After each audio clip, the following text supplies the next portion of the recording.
எட்டயபுரத்து எரிமலை பாரதி மிகப்பெரிய பணக்காரனா இல்ல சார். அவன் வீட்டில் உட்காந்துக்கிட்டு இருக்கிற காப்படி அரிசிய இந்த சிட்டுக்குருவியை போல அப்படின்னு சொல்லிட்டு அந்த குருவிகளுக்கு அப்படியே தூக்கி போட்டுட்டு இருந்தான். வறுமை தாண்டவம் ஆடுது. அப்ப வாசல்ல ஒரு குடுகுடுப்பக்காரன் வந்து குடுகுடுப்ப ஆட்டுறான். சொன்ன உடனே என்ன பண்றாரு, வீட்டில் இருக்கக்கூடிய பணத்தை அந்த அரிசியை அப்படியே கொண்டு போய் குடுகுடுப்பக்காரன்ட்ட கொடுத்துட்டு இருந்தாலும் உள்ள வந்தான். இப்ப வர முடியாது, அது வேற. மனைவி செல்லம்மா கேட்டா, என்ன எல்லா பணத்தையும் அப்படியே குடுகுடுப்பக்காரன்ட்ட கொடுத்துட்டு வரீங்களே, நியாயமானு கேட்டா. அது பாரதி சொன்னா, இல்லம்மா எப்போதும் சொல்றதை விட இன்னைக்கு நல்லா சொன்னான் அவன் குடுகுடுப்பக்காரன்.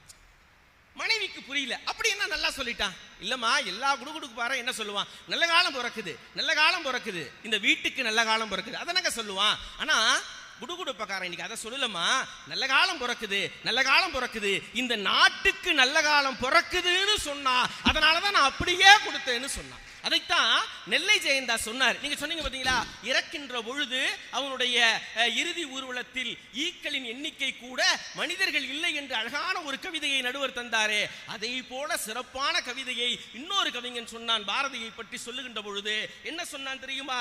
பாரதி வாழவே இல்லை என்பது பொருளாதாரம். நீங்க சொல்றது பாரதி வாழவே இல்லை என்பது நீங்கள் சொல்லக்கூடிய பொருளாதாரம்.